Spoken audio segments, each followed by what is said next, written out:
अगर नाम चल रहा है, इसमें खुली बात है और हृदय आश्रित है, तो कोई भी कष्ट परास्त नहीं कर सकता। भयानक से भयानक कष्टों का समय आया है, पर उस समय भी एक हृदय में ऐसा स्थान था जहां आनंद बरस रहा था। लौट के उस चुपचाप स्थान गुफा में बैठ जाओ, बाहर आग लगी लगने दो, हृदय आनंदित रहता। अगर आप हृदय को हृदयेश्वर प्रभु के चरणों में समर्पित नहीं किए तो ये विकार ऐसे नहीं है कि तुम्हें बख्श दें। शरीर में जहां चोट लगी, पीड़ा हुई, मन वहीं लगेगा, मन वहीं लगा, परेशान हो गए आप। मन लगा है प्रिया प्रीतम में, शरीर सड़ रहा है तो कोई फर्क नहीं। ऐसे साधु जो तितिक्षव, ये केवल भगवत आश्रय से होता है, भगवत भजन से होता है, दूसरी इसमें कोई सिद्धि काम नहीं करेगी।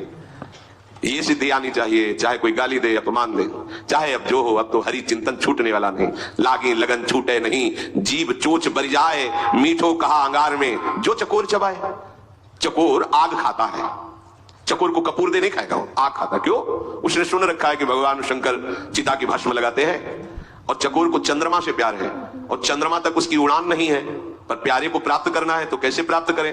तो सोचा आग खाऊंगा, भस्म हो जाऊंगा, कभी महादेव जी कृपा करेंगे और हमारी चिता की भस्म लगा लेंगे ऐसे, तो वही मस्तक पर हम चंद्रमा विराजमान है। द्वितीया का प्रीतम से मिलन हो जाएगा। प्रीतम से मिलन की लालसा से चकोर आग खाता है, आग। वो भस्म होकर भी प्रीतम से मिलना चाहता है। वही परमार्थ का पथिक है जो हर कष्टों को रौंदता हुआ हरि की तरफ बढ़े।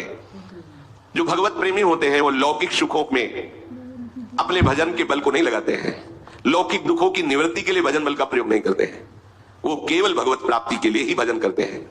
इसलिए उनमें सब कुछ सहने की सामर्थ्य होती है। सखुबाई को खंभे में बांध करके डंडे से रोज पीटता था उसका पति। सास कितना दुर्व्यवहार करती थी, लेकिन एक क्षण के लिए भी विट्ठल का चिंतन कभी नहीं रुका। एक दिन देखा कि साधु मंडली जा रही है भगवान विट्ठलनाथ जी के दर्शन करने के लिए। विचार किया कि रोज कष्ट सहती हूँ, बहुत बहुत और मार पड़ेगी, एक बार जाकर ठाकुर के दर्शन कर लेती इस मंडली के साथ।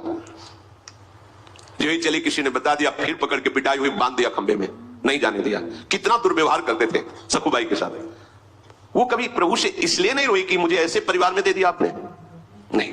पति की सेवा, सास की सेवा, वो भोजन भी नहीं देती, मारती पीटती। अब तो खंबे में ही बांध दिया कि ये तो भाग जाएगी ठाकुर जी के पास। तो जानते हो विट्ठल स्वयं आ गए और सखुबाई से कहा तुम्हें जाने का मन है, तुम जाओ।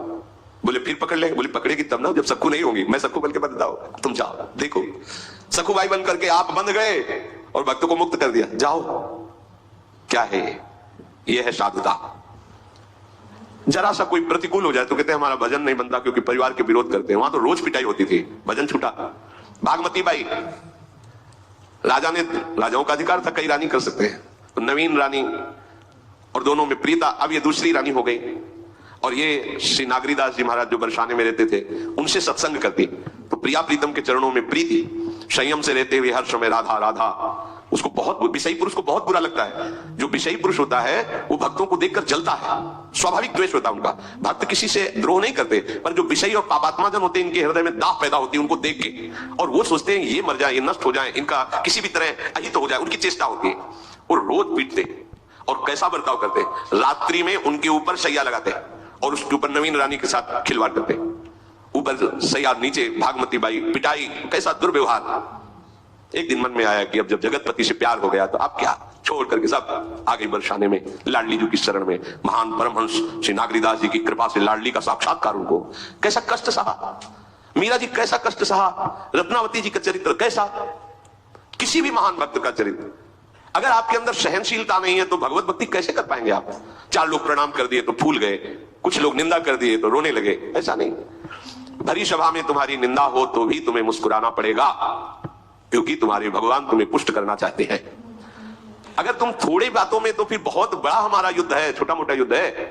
हर बात सहनी है, हर बात, और हर बात हंसते हुए सह सकते हो। एक ही उपाय है, प्रभु के चरणों का भरोसा और नाम जप। मान लीजिए इससे आप सब जगह जीत जाएंगे, सब जगह। तो तितिक्षवा और दूसरा कारुणिका, स्वभाव में करुणा होती है। जैसे किसी से त्रुटि हो गई, समझा गया कि अपराध बन गया, अब उसके लिए दंड विधान किया जाता है। चलो आप इतने वर्ष हमारे समीप नहीं आओगे, दूर रहो। अब सबको लगता है कितने कठोर हैं कि इन्होंने दूर कर दिया। तुम पास हो उतना चिंतन नहीं होता जितना वो दूर है उसका चिंतन हो रहा है। उस गुरुजनों की करुणा को तुम समझ नहीं पाओगे, और उस चिंतन में जो अपराध उसको अगले जन्म में भोगना होता, वो वर्तमान में उसको जलन से भुगवा कर पवित्र करके भगवत मार्ग की ऊंचाई पर चढ़ा देना। महापुरुषों की, गुरुजनों की करुणा को केवल भगवान या उस कोटि का महापुरुष ही जानता, दूसरा नहीं जानता। दूसरे को लगेगा कि दंड विधान कर दिया, क्या साधु क्षमा कर देते, क्षमा करने पर वो कर्म स्वतंत्र रूप से तुम्हें आगे नष्ट करता। और जब यहां दंड विधान हो गया तो किसी भी दंड अधिकारियों का अधिकार नहीं रह गया आप पर दंड देने का। जैसे आपसे कोई भयंकर अपराध बन गया और सभा में आपको अपमानित कर दिया, दुष्ट कहीं का तूने, अब किसी की भी कलम में ताकत नहीं हुई यहां से लेकर ऊपर तक कि उस कर्म का आपको दंड दिया जाए, क्योंकि वो फाइनल हो गया गुरु के द्वारा, अब नहीं होगा। इसीलिए गुरुजन कभी क्षमा नहीं करते, तत्काल दंड देते हैं, क्योंकि कोई और दंड ना दे दे। जैसे अपना बच्चा गलती करे और लोगों ने पकड़ लिया, अब मां बड़ी चतुर होती है, वो दौड़ के जाएगी, अच्छा ये है ही दुष्ट ऐसा, और सबसे छुड़ा के वो अपना हाथ पकड़ के और ऊंचा हाथ करके मानो बहुत जोर